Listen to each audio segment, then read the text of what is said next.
இந்தியாவோட முன்னணி பொதுத்துறை கப்பல் கட்டும் நிறுவனமான மசகான் டாக் லிமிடெட் தமிழ்நாட்டோட தூத்துக்குடியில திட்டமிட்டிருந்த பிரம்மாண்ட கிரீன்ஃபீல்ட் மெகா கப்பல் கட்டும் தளத்தை கைவிட்டுட்டு ஆந்திர பிரதேசத்துல பெரும் முதலீடு செய்ய தீவிரம் காட்டி வருது. தமிழக அரசோட அலட்சிய போக்கு பல முறை முயன்றும் தமிழக அரசு ஆர்வம் காட்டாம இருந்தது. வெளிப்படைத்தன்மையின்மை மற்றும் விதிமுறைகளை மீறிய செயல்பாடுகளே இந்த முடிவுக்கு காரணம் அப்படின்னு குற்றச்சாட்டுகள் எழும்பியிருக்கு.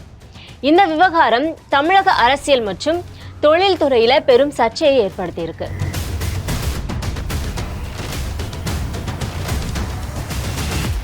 கடந்த 2025 செப்டம்பர் 19 அன்று பவநகர்ல நடைபெற்ற மத்திய அரசோட சமுத்திர சே சம்ருத்தி மாநாட்டில் தமிழக அரசோட கைடன்ஸ் தமிழ்நாடு நிறுவனத்தோட MDL முக்கிய புரிந்துணர்வு ஒப்பந்தம் கையெழுத்திட்டது. தூத்துக்குடியில 1050 ஏக்கர் பரப்பளவுல அதிநவீன கிரீன்ஃபீல்ட் கப்பல் கட்டும் தளத்தை உருவாக்க MDL திட்டமிட்டிருந்துச்சு. இதற்காக 15,000 இருந்து 18,000 கோடி வரைக்கும் முதலீடு செய்ய MDL வாரியம் அதிகாரப்பூர்வ ஒப்புதல் அளிச்சிருந்தது. அடுத்த 10 இருந்து 12 ஆண்டுகளுக்குள்ள முழுமையாக மேம்படுத்தப்படும் இந்த தளம் 3 லட்சம் DWT திறன் கொண்ட மிகப்பெரிய VLCC கப்பல்களை தயாரிக்கும் திறனோட செயல்படும் அப்படின்னு எதிர்பார்க்கப்பட்டது. இந்த திட்டம் இந்தியாவோட மெரைடைம் அம்ரித் கால் விஷன் 2047 தொலைநோக்கு திட்டத்தின் கீழே உள்நாட்டு தொழில் வளர்ச்சிக்கு முக்கியத்துவம் அளிக்கும் வகையில அமைந்திருந்தது. மத்திய மற்றும் மாநில அரசுகள் பல்லாயிரம் கோடி ரூபாய் மானியங்களை வழங்கவும் இருந்துச்சு. ஆனா தமிழக அரசு விதிமுறைகளை மீறி செயல்பட்டதாக கடும் குற்றச்சாட்டுகள் எழும்பியிருக்கு. மத்திய துறைமுகங்கள் கப்பல் போக்குவரத்து மற்றும் நீர்வழி பாதைகள் அமைச்சகம் 2025 டிசம்பர் 26 அன்றுதான் கப்பல் கட்டும் மேம்பாட்டு திட்ட வழிகாட்டுதல்களை வெளியிட்டது.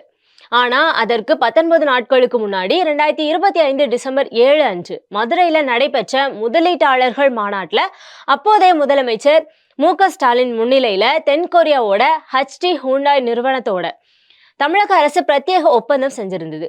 மேலும் தேசிய கப்பல் கட்டுதல் மற்றும் கனரக தொழில்துறை பூங்கா தமிழ்நாடு 2026 ஜனவரியில தான் பதிவு செய்யப்பட்டது. எந்த ஏல நடைமுறையும் இல்லாம விதிகள் உருவாக்கப்படுவதற்கு முன்னாடியே வெளிநாட்டு நிறுவனத்தை ஆங்கர் இன்வெஸ்டர் என தேர்வு செய்தது எப்படி என்ற கேள்விகள் எழும்பியிருந்துச்சு. உள்நாட்டு பொதுத்துறை நிறுவனங்களுக்கு போட்டி வாய்ப்பு அளிக்காம வெளிநாட்டு நிறுவனத்துக்கு சாதகமாக செயல்பட்டதாக புகார்கள் குவிந்தன. ஆனா ஏமாற்றமடைந்த MDL தூத்துக்குடி திட்டத்தை கைவிட்டுட்டு ஆந்திர பிரதேசத்தை நோக்கி திரும்பி இருக்கு. ஆந்திரால மெகா கப்பல் கட்டும் கிளஸ்டர்ல ஆங்கர் இன்வெஸ்டராக இணைய MDL விருப்பம் தெரிவிச்சிருக்கு.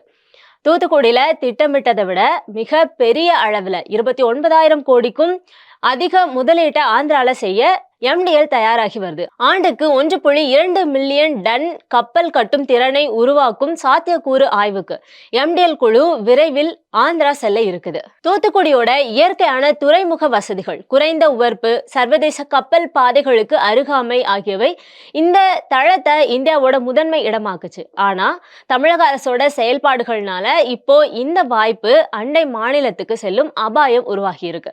இதனால தமிழக இளைஞர்களுக்கு உருவாக இருந்த பல்லாயிரக்கணக்கான வேலை வாய்ப்புகளும் பொருளாதார வளர்ச்சியும் பாதிக்கப்படும் என அஞ்சப்படுது. மத்திய மாநில அரசுகளோட பொது பணம் மற்றும் மானியங்கள் ஈடுபடும் மூலோபாய திட்டத்துல உள்நாட்டு நிறுவனங்களை புறக்கணித்து வெளிநாட்டு நிறுவனத்தை முன்னிறுத்தியது ஏன் அப்படிங்கிறதுக்கு தமிழக அரசு இதுவரைக்கும் தெளிவான விளக்கம் எதுவுமே அளிக்கல. இந்த சர்ச்சை தொடர்ந்து அரசியல் பரபரப்பை ஏற்படுத்தி வருது. தமிழகத்தோட தொழில் முதலீட்டு சூழல் மற்றும் வெளிப்படைத்தன்மை குறித்து பெரும் கேள்விகள் எழும்பியிருக்கு. தமிழகத்தோட தொழில்துறை வளர்ச்சியில கடந்த சில மாதங்களாக ஒரு பெரிய மாற்றம் தெரியுது. தமிழக வெற்றி கழகம் ஆட்சி அமைந்து கீர்த்தனா தொழில்துறை அமைச்சராக பொறுப்பேற்ற பிறகு தமிழகத்தோட அதாவது மாநிலத்தோட தொழில் முதலீடுகள் குறித்து பல்வேறு கேள்விகள் எழும்பியிருக்கு. குறிப்பா தமிழகத்துக்கு வர இருந்த அல்லது தமிழகத்துல தொடங்க இருந்த பெரும் முதலீடுகள் அண்டை மாநிலமான ஆந்திராவை நோக்கி நகர்வது பெரும் ஆச்சரியத்தையும் திகைப்பையும் ஏற்படுத்தியிருக்கு. ஆந்திராவுக்கு எப்படி இது சாத்தியமாகுது அப்படிங்கிற கேள்வி தற்போது தென்னிந்திய தொழில்துறை வட்டாரங்களை பேச்சு பொருளாகவே மாறியிருக்கு. சமீப காலத்துல தமிழகத்தை விட்டு நழுவிய அல்லது ஆந்திராவுக்கு இடம்பெயர்ந்த முக்கிய திட்டங்களை பார்க்கும்போது இந்த கவலை அதிகரிக்குது. முதல்ல ஹவாசுங் நிறுவனத்தோட திட்டத்தை எடுத்துக்கலாம். தூத்துக்குடியில 1720 கோடி மதிப்புல புதிய ஆலை அமைக்க முன்னாள் திமுக அரசோட புரிந்துணர்வு ஒப்பந்தம் கையெழுத்தாச்சு. பெரும் எதிர்பார்ப்பையும் இது ஏற்படுத்துச்சு. ஆனா அந்த திட்டம் தற்போது ஆந்திராவோட குப்பம் பகுதிக்கு மாற்றப்பட்டிருக்கு. தமிழக மண்ணில் தொடங்க இருந்த ஒரு மிகப்பெரிய திட்டம் எல்லை தாண்டி சென்றது எப்படி? இது தமிழகத்தோட தொழில்துறைக்கு பெரும் இழப்பாகவே பார்க்கப்படுது. அடுத்ததா ராயல் என்ஃபீல்ட் நிறுவனத்தோட முடிவு அதிர்ச்சியை ஏற்படுத்தியிருக்கு. சென்னை மற்றும் அதன் சுற்று வட்டாரங்கள்ல ஏற்கனவே பிரம்மாண்ட உற்பத்தி தளங்களை கொண்டு இருக்கிற இந்த நிறுவனம் தமிழகத்தோட அடையாளமாகவே கருதப்படுது. ஆனா தன்னோட வரலாற்றுல முதன்முறையாக தமிழகத்துக்கு வெளியே ஆந்திராவோட தடா பகுதியில புதிய கிரீன்ஃபீல்ட் உற்பத்தி ஆலையையும் அதற்கான வெண்டார் பூங்காவையும் அமைக்க முடிவு செஞ்சிருக்கு. இத்தனை காலம் தமிழகத்துல வேரூன்றிய ஒரு நிறுவனம் விரிவாக்கத்துக்கு ஆந்திராவை தேர்வு செய்தது ஏன் அப்படிங்கிறது பலருக்கும் புரியாத ஒரு புதிராகவே இருக்கு.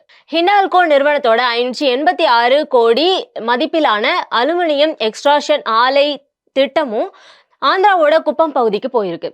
ஆப்பிள் நிறுவனத்தோட உலகளாவிய சப்ளை செயின்ல முக்கிய பங்கு வகிக்கிற இந்த திட்டம் தமிழகத்தோட மின்னணு மற்றும் தொழில்நுட்ப உற்பத்தி துறையில பெரும் தாக்கத்தை ஏற்படுத்தக்கூடியது. ஆனா இந்த முதலீடு ஆந்திராவுக்கு போனது தமிழகத்துக்கு ஒரு பெரிய இழப்பு.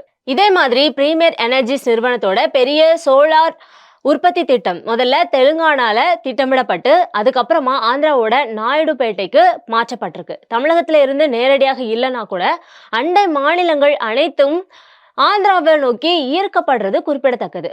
இந்த தொடர் நிகழ்வுக்கு என்ன காரணம்? உள்கட்டமைப்பு வசதிகள், ஒற்றை சாளர அனுமதி முறை, நில ஒதுக்கீடு அல்லது முதலீட்டாளர்களுக்கு உகந்த கொள்கைகள் போன்ற பல காரணங்கள் விவாதிக்கப்படுது. ஆனா தாவேகா ஆட்சியில கீர்த்தனா அமைச்சராக பொறுப்பேற்ற பிறகு தமிழகத்தோட தொழில் வளர்ச்சி புதிய உயரங்களை தொடும் அப்படின்னு எதிர்பார்ப்பு இருந்த நிலையில இந்த மாற்றங்கள் பெரும் கேள்வியை எழுப்பியிருக்கு. தமிழகத்தோட தொழில்துறை வல்லுநர்கள் மற்றும் கார்ப்பரேட் வட்டாரங்கள் இந்த நிலைமைய உன்னிப்பாக கவனித்து வந்துட்டு இருக்காங்க. ஆந்திரா தொடர்ந்து இத்தகைய பெரும் முதலீடுகளை ஈர்ப்பதற்கு பின்னாடி இருக்கிற மர்மம் என்ன? தமிழக அரசு இந்த இழப்புகளை தடுக்கிறதுக்கு என்ன நடவடிக்கைகள் எடுக்கும்? இந்த கேள்விகளுக்கு விடை கிடைக்குமா அப்படிங்கிறது இப்போ பெரும் எதிர்பார்ப்பாக இருக்குது. தமிழகத்தோட பொருளாதார வளர்ச்சிக்கு தொழில் முதலீடுகள் ரொம்பவே அவசியம். அண்டை மாநிலங்களோட போட்டியிடும் வகையில உள்கட்டமைப்பு வலுப்படுத்தி முதலீட்டாளர்களுக்கு நம்பிக்கை ஏற்படுத்துறது ரொம்பவே அவசியம். இல்லைனா தமிழகத்தோட தொழில் வரைபடம் மேலும் பாதிப்புக்கு உள்ளாகும் அப்படிங்கிறது ரொம்ப தெளிவான ஒரு விஷயம். Subscribe to One India and never miss an update.